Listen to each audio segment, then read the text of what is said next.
देखिए बेटा, journal entry की बात करने जा रहे हैं, और जर्नल एंट्री की बात करने से पहले हम रिडेम्पशन आउट ऑफ प्रॉफिट में ही पहले एंट्री की बात करेंगे, आउट ऑफ कैपिटल की बात नहीं करेंगे। तो देखो, सबसे पहले यहाँ पर जो कहानी की शुरुआत होती है, अगर मैं थोड़ा सा अलग हटूं और थोड़ी सी एक समझाने वाली बात आपको करूं, तो जनरल पूरी एक लाइफ साइकिल की बात ले लेते हैं कि एक डिवेंचर की पूरी लाइफ में क्या क्या हो सकता है, समझ लो, ठीक है ना, क्या क्या हो सकता है। अगर मैं लाइफ की बात करूं कि एक डिवेंचर की लाइफ में क्या क्या एंट्री लग सकती हैं, तो वो जो एंट्री तुम सीख चुके हो, जैसे कि इशू की एंट्री, इशू की एंट्री लग सकती है। यहां तुम लगाओगे रिडेम्पशन की एंट्री, मतलब पैसे को वापस करने वाली एंट्री जो तुम लगाने वाले हो, इशू एंड रिडेम्पशन, मतलब पैसा लेना और पैसे वापस करना। और क्या लग सकता है बीच में? इंटरेस्ट की एंट्री लग सकती है। भैया ऑब्वियस बात है, जब तक पे नहीं करोगे, पैसा वापस नहीं करोगे, इंटरेस्ट देना पड़ेगा। क्लियर ही नहीं है? ठीक है। और बताओ, ठीक है ना, ये तो इशू और इंटरेस्ट की एंट्री जो मैंने आपको पहली बता दी थी। क्लियर ही नहीं है? और कौन सी एंट्री से गई थी मैंने आपको पहले कि राइट ऑफ, किसको राइट ऑफ करना? ये जो लॉस हुआ, अगर लॉस हुआ है, लॉस ऑन इशू जो होता है उसको। और याद है राइट ऑफ की एंट्री तो डिवेंचर में भी इंटरेस्ट के टाइम पर भी आती है, इंटरेस्ट को राइट ऑफ करना, लॉस को राइट ऑफ करना। उसके बाद एंट्री आती है किसकी? तुम्हारी टीआरआर की। फिर आती है तुम्हारी डीआरआई की। फिर आती है तुम्हारी मतलब डीआरआर, डीआरआई सोल्ड की भी एंट्री आती है बीच में। फिर आती है रिडम्पशन की। रिडम्पशन में भी कौन सी एंट्री आती है? पहले रिडम्पशन की आती है ड्यू एंट्री, फिर रिडम्पशन की आती है तुम्हारी पे एंट्री, पेमेंट वाली एंट्री। क्लियर ही नहीं है? और लास्ट में जो एंट्री आती है ना, वो आती है मेरे बेटा डीआरआर को ट्रांसफर, मतलब खत्म करने वाली एंट्री। अगर मैं एक बात करूं तो हम तो कहानी की शुरुआत कहां से कर रहे हैं? यहां से कर रहे हैं, क्योंकि ये कहानी, इतनी कहानी हम कर चुके थे, ये वाली, ये कहानी हम पढ़ चुके पहले। अब तो हम आगे की बात कर रहे हैं, यहां से, इसके आगे, डीआरआर से। क्लियर है? ये नहीं है? तो मैं जो ऊपर जेलेंटी शुरू कर रहा हूं वो डीआरआर से कर रहा हूं, ठीक है ना। अभी इधर देखना, डीआरआर मैंने बताया, डीआरआर एक रिजर्व है, रिजर्व, इसकी entry 4 DRR, debenture redemption reserve. Clear ही नहीं है? अब जब रिजर्व बनता है तो किससे बनेगा? मैंने बताया ना, फ्री रिजर्व, 3 बताए थे मैंने आपको। पहले मैंने आपको बता दिया कौन सा, जनरल रिजर्व। अगर आप डीआरआर बनाओगे तो रिजर्व कम हो जाएगा, रिजर्व होता है क्रेडिट, कम करने के कर देंगे डेबिट। अगर पीनल, स्टेटमेंट ऑफ पीनल से बनाओगे तो वहां से वो प्रॉफिट कम हो जाएगा। और डिविडेंड इक्वलाइजेशन अगर अवेलेबल है उससे बनाओगे तो वो कम हो जाएगा, मतलब कोई कहीं वो कम हो जाएगा। और क्या क्रिएट हो जाएगा? डीआरआर। जितना क्वेश्चन ने बोला उतना बना देना, नहीं तो 10% का मैंने आपको बता ही रखा है। डीआरआर बन जाएगा, ठीक है ना। डीआरआर के बाद बनती है डीआरआई की एंट्री, 4 DRI। डीआरआई यानी कि इन्वेस्टमेंट करना। इन्वेस्टमेंट करने का मतलब क्या हुआ मेरे बेटा जी? समझना, इन्वेस्टमेंट करने का मतलब है कि आपने इन्वेस्टमेंट खरीदी है, तो क्या होगा? डीआरआई, डिबेंचर रिडेम्पशन इन्वेस्टमेंट आएगी और पैसा आपके पास से जाएगा। Credit what goes up, investment करती, बाहर पैसा आपने इन्वेस्ट कर दिया। बात क्लियर हो गई? फिर डीआरआई के बाद क्या आता है? तीसरी एंट्री यहां पर आती है फॉर रिडेम्पशन, ठीक है ना, फॉर रिडेम्पशन। लेकिन रिडेम्पशन में जब कहानी शुरू होती है ना मेरे बेटा, तो रिडेम्पशन के अंदर फिर कुछ ए, रिडेम्पशन करने से पहले डीआरआई सोल्ड करना पड़ता है, डीआरआई सोल्ड करना पड़ता है। अगर डिबेंचर सारे खत्म होने वाले हैं ना, तो डीआरआई भी खत्म कर देते हैं। तो एंट्री क्या बनेगी? अगेन पैसा तुम्हारे पास आ जाएगा, डेबिट वोट कम से, देखो इसकी उल्टी एंट्री बनेगी, पैसा आ जाएगा और इंटरेस्ट चला, सॉरी, इन्वेस्टमेंट चली जाएगी to debenture redemption investment. Sometime क्या होता है मेरे बेटा जी कि डीआरआई जब बेचते हैं तो बेचते वक्त महंगा बिक गया तो प्रॉफिट हो जाता है, और सस्ता बिक गया तो लॉस हो जाता है। तो वो प्रॉफिट या वो लॉस तुम्हारा जा सकता है प्रॉफिट एंड लॉस अकाउंट के अंदर, ठीक है। नाउ नंबर सेकेंड, इसके अंदर फिर आती है ड्यू एंट्री, किसकी? रिडेम्पशन की due entry, for due entry. Due entry कैसे बनती है? देखो, रिडेम्पशन दो तरीके होता है, पार और प्रीमियम। अगर रिडेम्पशन तुम पार पे कर रहे हो, पार, रिडेम्पशन एट पार है, तो डिबेंचर तुम्हारी लायबिलिटी है, लायबिलिटी होती है क्रेडिट। खत्म करने के लिए तुम क्या कर दोगे मेरे बच्चों? डेबिट। तो जो भी डिबेंचर है वो तुम्हारा खत्म हो जाएगा, परसेंटेज डिबेंचर। और तुमने अभी तक पैसा दिया नहीं है, तुम्हें पैसा देना है, तो डिबेंचर होल्डर बन जाएगी तुम्हारी लायबिलिटी, और लायबिलिटी होती है क्रेडिट।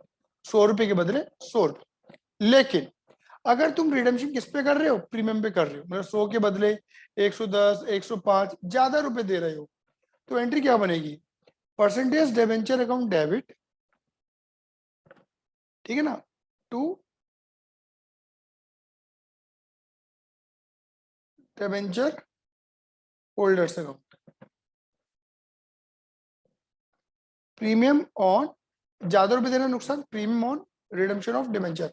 अगर मैं तुम्हें थोड़ा सा याद दिलाऊं ना, तुम्हें याद हो कि जब मैंने भूतनी डायन चुड़ाए वाले क्वेश्चन कराए थे, तब loss on issue debenture debit करवाया था और premium on redemption debenture credit करवाया था उस टाइम पे, इश्यू के टाइम पर।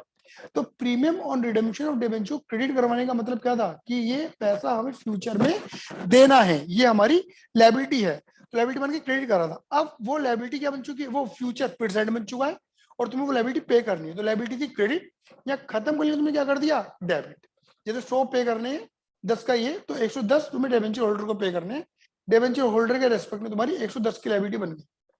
फिर इसके बाद जो हेडिंग लगती है वो लगती है सी, पे, मतलब एक तरीके से फॉर पेमेंट,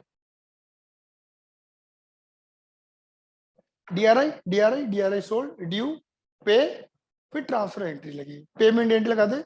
डिबेंचर होल्डर क्या थी हमारी, लायबिलिटी, लायबिलिटी क्या थी बेटा हमारी, क्रेडिट, क्रेडिट को खत्म करने कर देंगे debit, debenture holders account debit, और हमारे पास से पैसा जाएगा, क्रेडिट व्हाट गोज। ये हमारी पेमेंट एंट्री हो गई। अब देखो, देखो डीआरआर और डीआरआई रिडेम्पशन से रिलेटेड है। अगर डिबेंचर खत्म कर रहे हो ना, तो तुम्हें डीआरआई और डीआरआर भी खत्म करना पड़ेगा। डीआरआई तो तुमने पहले ही कर दिया था खत्म, मतलब खरीदा और फिर बेच दिया।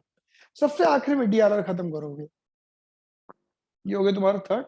फोर्थ पोर्शन, जो फोर्थ पोर्शन तुम्हारा आएगा वो आएगा for DRR transfer to general reserve.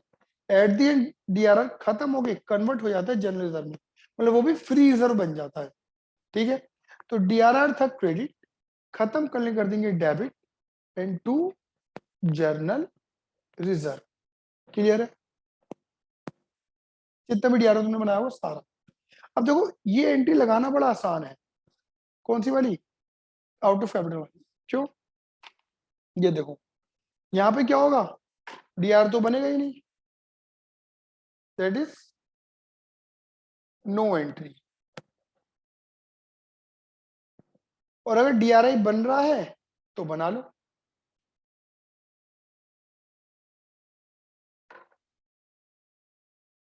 Same entry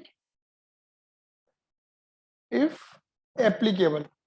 अगर इन कंपनियों के ऊपर डीआरआई बनाना एप्लीकेबल है तो वो बनाएंगी। बात क्लियर होगी। फिर ऑब्वियस ही बात है, यहां पर भी क्या रहेगा, बिल्कुल मामला सेम ही रहने वाला है।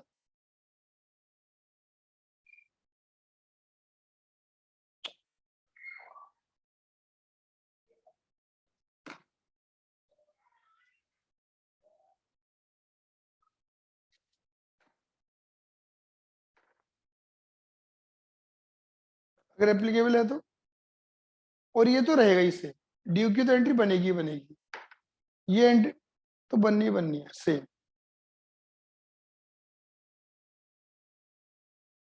ड्यू की भी और पे की भी।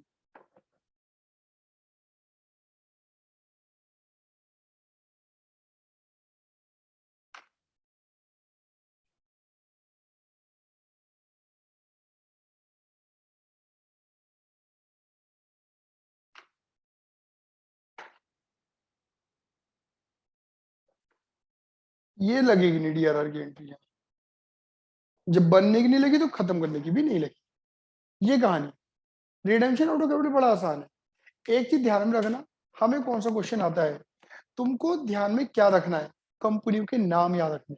कैसे, देखो ये यहाँ मैंने लिखा हुआ है ऑलरेडी, ये देखो ये लिखा हुआ है ना, कौन डीआरआर की कैटेगरी में आती है, कौन सी नहीं आती है। आप क्या करो, एक याद कर लो, जो डीआरआर की कैटेगरी में आती है वो तो आ जाएंगे रिडेम्पशन आउट ऑफ प्रॉफिट की कैटेगरी में, और जो डीआरआर की कैटेगरी में नहीं आती वो आ जाएंगे redemption out of capital category में। तो कहां पर कौन सी एंट्री बनानी है, तुम्हें ये ध्यान में रहेगा, कहाँ डीआरए की बनेगी, कहाँ डीआरए की नहीं बनेगी, कहाँ डीआरए बनेगी, कहाँ डीआरए नहीं बनेगी। कुछ क्वेश्चन पढ़ के पता चल जाएगा, और कुछ जो रूल मैंने आपको सिखाया उसको पढ़ के पता चल जाएगा। ये ध्यान में रखना जरूरी है, क्योंकि यहीं पर ही हेरा फेरी होती है क्वेश्चंस को लेकर। क्लियर ही नहीं है? आपको पता होना चाहिए कौन सी कंपनी डीआरए में फॉल करती है, कौन सी नहीं करती है। क्योंकि मैंने क्या बोला, डीआरआई का अपना नियम चल रहा है, डीआरआई का अपना नियम चल रहा है कुछ नहीं, दोनों लिस्टों को ध्यान से देख के करना काम को, बस आराम से याद हो जाएगा। क्योंकि आपको बकायदा अगर लिखा हुआ मिल गया ना कि ये कंपनी का नाम है, ये AIFI है, बैंकिंग कंपनी है। अब देखो, अगर AIFI है, बैंकिंग कंपनी है, अदर फाइनेंशियल इंस्टीट्यूशन है, तो ये क्या है, ये कुल मिला के ना तो डीआरआर में आ रहे हैं ना डीआरआई में आ रहे हैं। तो यहाँ तो ड्यू पे ट्रांसफर, डीआरआई की एंट्री बनेगी नहीं, ड्यू पे ट्रांसफर की एंट्री, मतलब ड्यू पे, बस ये एंट्री बनेगी।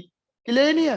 और अगर अनलिस्टेड कंपनी है तो भैया डीआरआर में भी आ रही है और डीआरआई में भी आ रही है, तो दोनों सारी एंट्रियां बनेंगी। तो ये चीजें ध्यान में रखना बहुत ज्यादा जरूरी हो जाता है।